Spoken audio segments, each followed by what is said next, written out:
Retrouvez la force de l'engagement. Avec Agipi, épargne, retraite, assurance emprunteur, prévoyance, santé. Sud Radio, la force de l'engagement, 15h, 15h30, Muriel Réus. Bonjour à toutes et à tous, bienvenue dans la force de l'engagement, l'émission qui donne la parole à celles et ceux qui font bouger la société. Aujourd'hui, je reçois Violaine de Philippi-Abat, avocate féministe et autrice de La Résistance écarlate, publiée aux éditions Payot. Elle nous alerte, les droits des femmes que l'on croyait acquis sont à nouveau menacés. Mais avant d'ouvrir cet échange, arrêtons-nous un instant sur cet appel, s'engager pour une résistance écarlate. Parce qu'aujourd'hui, les droits des femmes ne reculent plus par accident. Ils sont attaqués méthodiquement. En France, on a vu se déployer le récit du MeToo qui va trop loin. On a parlé de chasse aux hommes, de chasse aux sorcières, de société de la délation, de tribunaux médiatiques. On a dénoncé la moralisation des rapports femmes-hommes ou encore la dictature du politiquement correct. C'est toujours la même stratégie, présenter l'égalité comme une menace. Inverser la charge, transformer les victimes en coupables et les coupables en victimes d'un excès. Nous sommes face à une offensive large où les extrêmes s'emparent des concepts pour les déformer et les retourner contre les droits des femmes. Ailleurs, le retour en force des conservatismes religieux frappe de plein fouet. En Pologne, en Turquie, dans de nombreux États américains, l'avortement recule. Partout, les femmes sont renvoyées à des rôles imposés au nom de la tradition.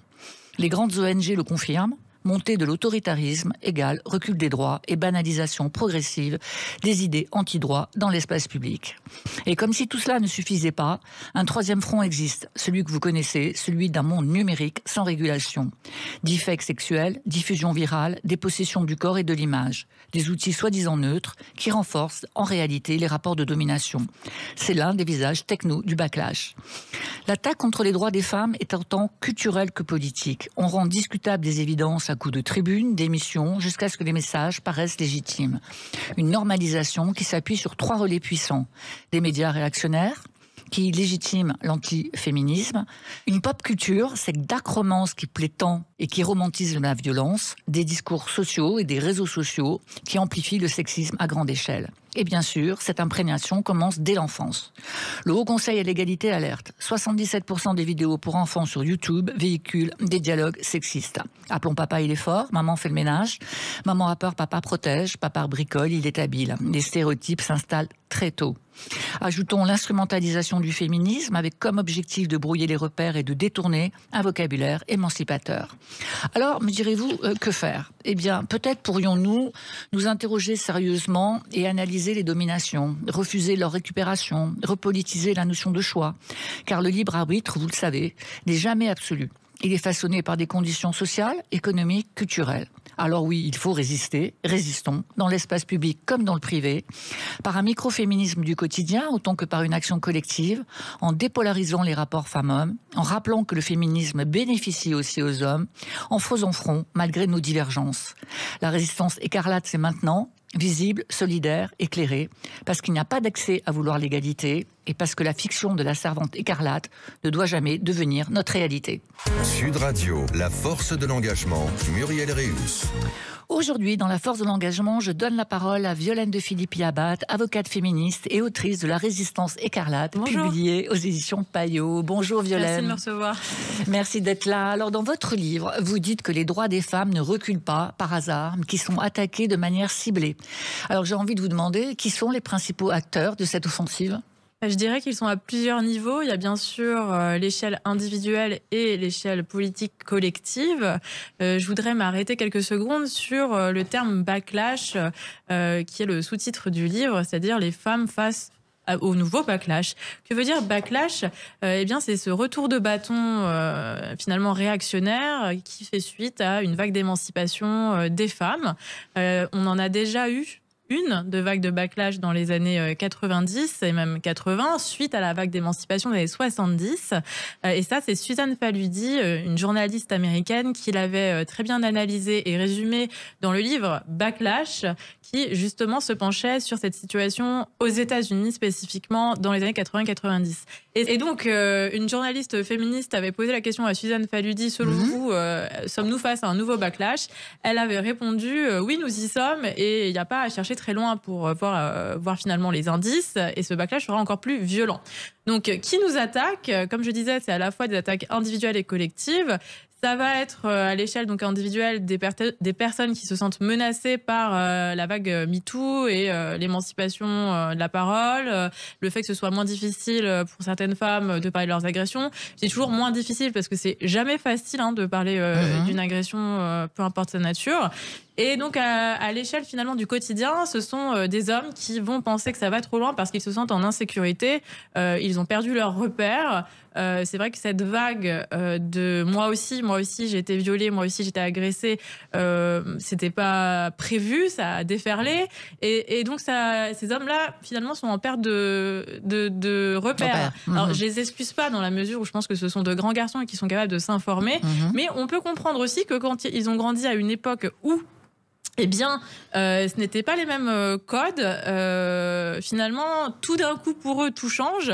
Et donc, leur réaction, ça va être de dire ça va trop loin, c'est exagéré, elles sont pas si traumatisées, pourquoi est-ce qu'elles ont mis autant de temps à parler, pourquoi d'un coup tout se monde.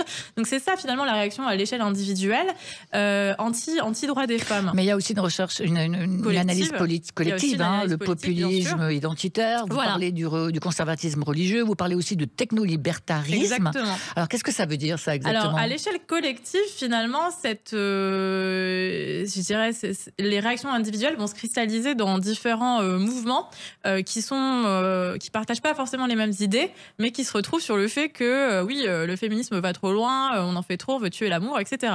Ce qui est faux, bien sûr, mais j'y reviendrai. Donc, il y a effectivement les conservateurs religieux qui vont cristalliser ces rôles. C'est pas nouveau, ça. Non, c'est pas nouveau, mais aujourd'hui, il y a quand même un regain, finalement, une hausse, par exemple, de l'adhésion des religions. On le sait, peu importe finalement les institutions religieuses. Alors, bien sûr, aujourd'hui, on sait que dans les théocraties, ce sont les pires endroits pour les femmes, notamment en Afghanistan, en Iran, c'est terrible. Là, récemment, à la rentrée, il y a des femmes qui n'ont pas pu être secourues en Afghanistan. Elles étaient sous des gravats.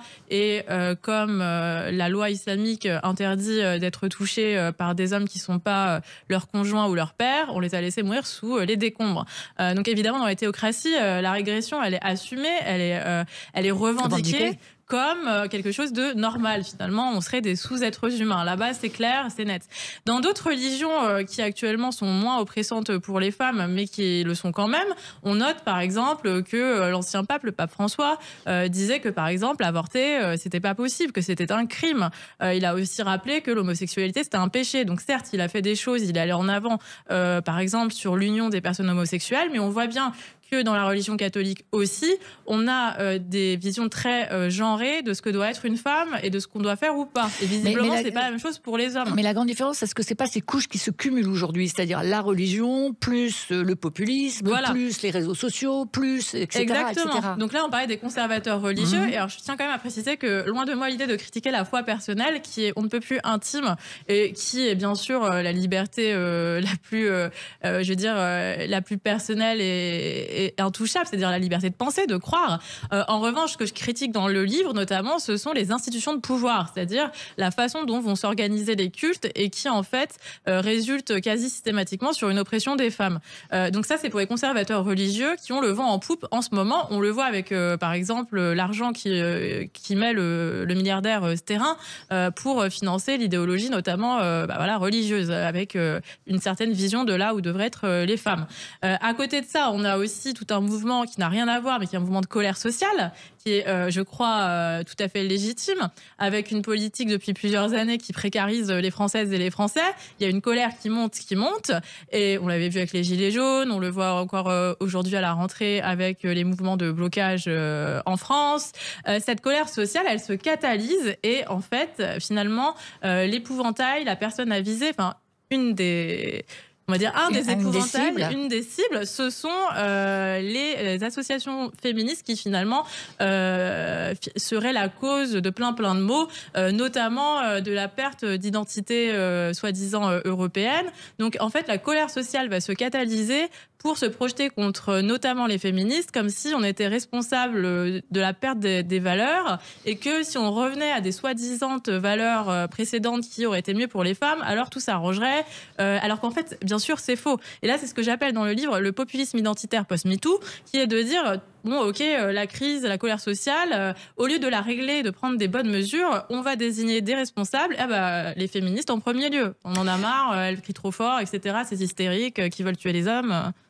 Alors, vous affirmez que cette offensive envers les femmes n'est pas seulement politique, mais aussi culturelle, jusque dans nos vies quotidiennes. Dans un instant, vous allez nous éclairer sur ce que signifie cette offensive culturelle. À tout de suite sur Sud Radio. Retrouvez la force de l'engagement. Avec AJP, épargne, retraite, assurance emprunteur, prévoyance, santé. Sud Radio, la force de l'engagement, 15h, 15h30, Muriel Réus. Donner la parole à celles et ceux qui font bouger la société, c'est sur Sud Radio et c'est la force de l'engagement. Aujourd'hui, nous nous engageons pour la résistance avec Violaine de Philippi-Abat, avocate féministe et autrice de La Résistance écarlate, publiée aux éditions Payot. Violaine, vous l'affirmez dans votre livre. L'offensive envers les femmes n'est pas seulement une bataille politique, mais une véritable offensive culturelle. Alors concrètement, comment ça se traduit dans nos vies quotidiennes à nous les femmes ? Dans nos vies quotidiennes, les conséquences directes, là, ça va être une difficulté pour avorter en France. Il y a eu 7 centres du planning familial qui ont fermé dans la Drôme, par exemple. La Fondation des femmes a pointé que les subventions pour les associations féministes, c'était 15% de baisse en un an. Là, c'est leur rapport de la rentrée. Et donc, typiquement, un exemple, c'est une femme qui a voulu avorter en juin à Perpignan. L'hôpital lui a dit de revenir parce que c'était trop tôt et qu'il fallait qu'elle ait une échographie avant. Donc, comme elle est formée sur ces questions, elle a répondu du tac au tac, je ne veux pas écouter les battements du cœur, une prise de sang suffit. Ils lui ont dit, si vous n'êtes pas contente, vous trouvez une sage-femme en libéral. Elle a appelé une sage-femme en libéral, elle a réussi à en trouver une qui était disponible, et rebelote pendant le rendez-vous, mais vous êtes sûr que vous voulez avorter, c'est quand même tôt, est-ce que vous voulez pas réfléchir? Elle a dit non, je veux avorter, et la sage-femme lui a répondu, écoutez, je vais vous prescrire les médicaments, mais sachez que j'ai pas fait ce métier pour faire des avortements. Donc voilà, une illustration très concrète du backlash actuel, donc du retour de bâton contre les droits des femmes. Autre exemple, tant qu'on n'aura pas d'argent pour les écoles, pour éduquer, eh bien on générera sans cesse une société avec des stéréotypes sexistes qui font que les petits garçons et les petites filles se retrouveront à jouer tout le temps la même partition, avec soi-disant le rôle de la femme qui serait d'avoir les enfants et s'en occuper plus que l'homme, qui lui devrait gagner de l'argent, être viril, fort, et donc après ça, parfois, ils se sentent en capacité de forcer le consentement, d'agresser et de pouvoir soutenir ensuite qu'ils n'étaient pas au courant que c'était une agression. On l'a entendu, notamment au procès des agresseurs de Gisèle Pelicot, des violeurs de Gisèle Pelicot. Il y en a quand même beaucoup qui ont dit qu'ils n'étaient pas au courant ce que c'était qu'un viol. On marche sur la tête, bien sûr, d'entendre des propos pareils, surtout dans les circonstances dans lesquelles elle a été violée. Néanmoins, la justice française a longtemps autorisé les viols conjugaux. La première mise en accusation pour un viol conjugal reconnu par la Cour de cassation, c'est 1990. Donc maintenant, peut-on vraiment s'étonner qu'on arrive à une société où on doit faire marche arrière et expliquer que tout ce qu'on a dit au début du 20e et même après 1950 jusqu'en 1990, tout ça, oubliez tout, reset, effectivement, il ne faut pas violer les femmes. Je veux dire, est-ce que vraiment c'est étonnant qu'en 2025, on en soit encore à devoir faire l'éducation là-dessus? Je ne crois pas, mais donc il faut de l'argent. Il faut faire les séances d'éducation à la vie affective et sexuelle dans les écoles, et il faut aussi de l'argent pour la justice. Aujourd'hui, la justice, c'est le même état que les urgences des hôpitaux. Quand vous déposez plainte, vous n'êtes pas tenu au courant de où en est votre plainte, parce qu'il n'y a pas de sous. S'il n'y a pas de sous, il n'y a pas d'équipe. S'il n'y a pas d'équipe pour traiter les dossiers, vous n'êtes pas tenu au courant et il n'y a pas d'acte d'investigation. Exemple concret, en Ile-de-France, une enquêtrice m'expliquait qu'ils étaient 5 sur son secteur, c'est-à-dire sur les violences intrafamiliales, dans le commissariat, pour gérer, tenez-vous bien, entre 1400 et 1500 dossiers d'enquête. 5. Oui, alors ça, on est vraiment confronté à ces difficultés-là sur le terrain. Alors, il n'y a pas d'argent, effectivement, pour accompagner les femmes et pour trouver des solutions à toutes ces violences, mais certains groupes en ont, pour eux, utiliser parfois le vocabulaire féministe pour démontrer qu'en fait, ils cherchent à défendre les femmes, mais en réalité, c'est une inversion de ce vocabulaire. Là aussi, alors, est-ce que c'est une tendance de fond ou est-ce qu'on est face à des micro-exemples ? Malheureusement, ça a pu être des micro-exemples par le passé, mais là, ça prend beaucoup d'ampleur parce que, comme vous l'avez dit et rappelé justement, c'est des groupes qui sont plus financés maintenant que les associations pour les droits des femmes. Donc, c'est des groupes qui ont du pouvoir pour être diffusés, pour faire entendre leur voix, plus. Donc, par exemple, ça va être vider le sens des mots, se revendiquer féministe alors qu'on n'est pas capable de dire qu'on est un groupement pour l'avortement. À mon sens, ça n'a pas de sens. Ça n'a pas de... Enfin, c'est juste illogique. Là, je pense notamment à Némésis. J'ai regardé leurs posts sur leur page Instagram, puisque c'est leur principal biais de diffusion, je crois en tout cas. Eh bien, il y avait une vidéo, je crois, du printemps dernier, en tout cas de cette année, où une des dirigeantes expliquait qu'elle ne se prononcerait pas sur l'avortement parce que ça faisait pas consensus dans leur groupe. Mais enfin, je veux dire, si la liberté de disposer du corps et de choisir si oui ou non on a le droit, enfin, on veut cet enfant ou pas, si ça c'est pas la base du féminisme, qu'est-ce que le féminisme? Alors c'est pareil, quand on les écoute, par exemple, les violeurs seraient essentiellement des étrangers sans papier sous OQTF. Elles ont même des mugs qu'elles prennent fièrement en photo sur leur page, avec leur page, marqué violeurs étrangers dehors des mugs, donc des tasses de café. Et donc tout ça diffuse de fausses informations. Moi, je rappellerais que on encourt beaucoup plus de risques d'être violé par un proche ou agressé par un proche. Les agressions et les viols dans la rue, évidemment, c'est grave. Évidemment, il faut les combattre et c'est intolérable. En revanche, on ne peut pas faire croire aux personnes que c'est ça, la majorité des viols et des agressions. 90% des viols sont commis par des gens que l'on connaît et qui sont notre propre facture, nos propres familles. Alors, il y a aussi un élément... on peut aussi nous-mêmes, les femmes et certaines associations, s'interroger sur nos postures. On ne peut pas nier que le féminisme est traversé par des fractures.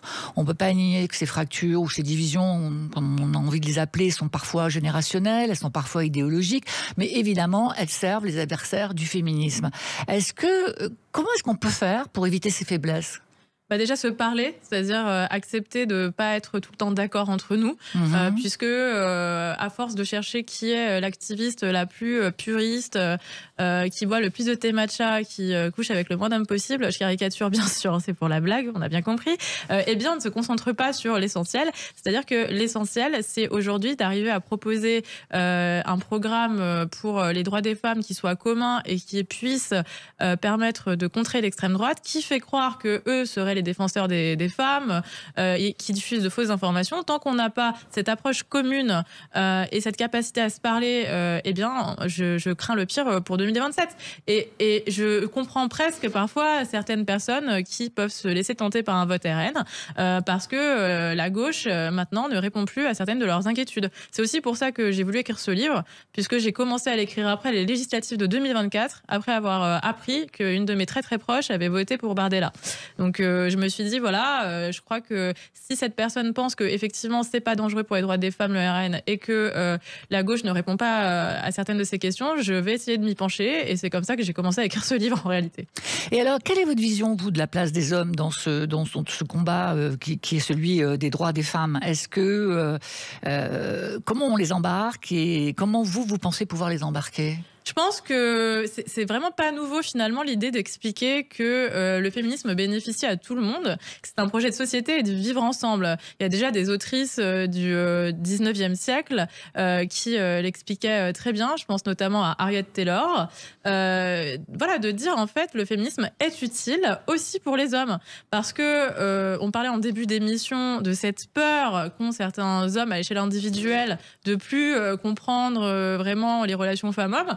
Mais si cette peur, elle peut être légitime, de toute façon, c'est un sentiment. Donc, je veux dire, on n'est personne pour juger un sentiment. En revanche, il est important de discuter et de faire de la pédagogie, en fait, pour effectivement expliquer que, voilà, le consentement, c'est important, mais c'est important pour les deux personnes. Et de la même manière que la place des hommes dans la société, ça n'a pas nécessairement à être celui qui pleure pas, qui est viril, qui est fort, qui est beau, qui est intelligent, et que eux aussi, se libérer de cette espèce de rôle théâtral qui est absolument ridicule, ça peut aussi leur enlever un poids, et que bien sûr le féminisme profite d'abord aux femmes parce que c'est nous la classe oppressée entre les femmes et les hommes, mais en revanche les hommes, c'est pas un cadeau non plus, je crois, de devoir supporter ne serait-ce que la charge financière. En fait, à quel moment c'est sympa de se dire qu'on doit payer toutes les factures? Comment peuvent-ils 30 secondes? C'est pour ça que je comprends pas je comprends pas cette réaction de dire non, les femmes sont mieux à la maison, les hommes au travail. Mais pour qui? Pour aucun des deux, en fait. C'est bien ce type de schéma.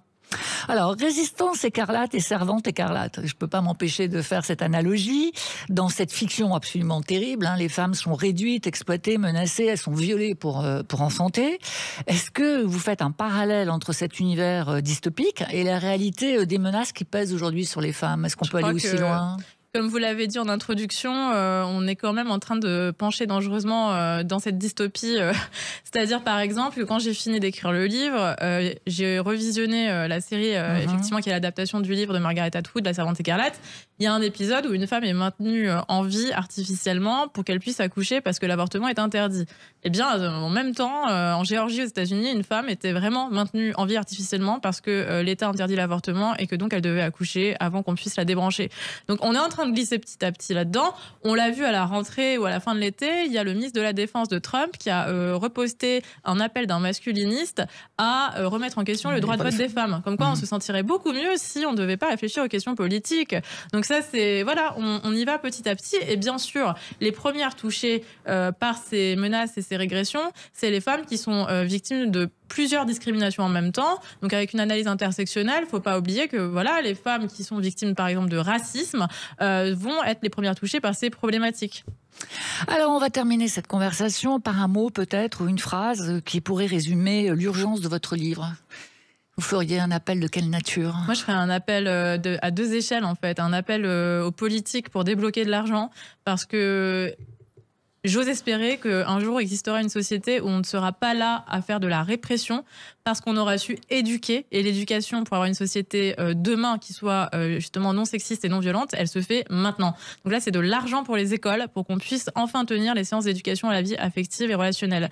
Et je ferai aussi cet appel pour les individus. Je crois qu'il ne faut pas se braquer contre les féministes, qu'il faut aussi prendre du recul sur les messages qu'on veut passer et arrêter de nous caricaturer, que finalement c'est un mouvement qui prône aussi le bien-être de tout le monde et du vivre ensemble, qu'à aucun moment on veut que les femmes vivent d'un côté de la rue et les hommes de l'autre, et qu'à aucun moment on veut faire une société à 2 vitesses.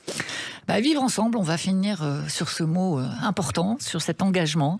Merci Violaine de Philippi-Abat. Je rappelle le titre de votre dernier livre, La Résistance écarlate, publié aux éditions Payot. La force de l'engagement, c'est chaque dimanche à 15h sur Sud Radio et en podcast sur sudradio.fr. Je vous retrouve dimanche prochain pour une nouvelle rencontre avec celles et ceux qui font bouger la société. Et tout de suite, je vous laisse en compagnie d'Anthony Martin-Smith pour Faut que ça change. Merci. C'était La force de l'engagement. Avec Agipi, épargne, retraite, assurance emprunteur, prévoyance, santé.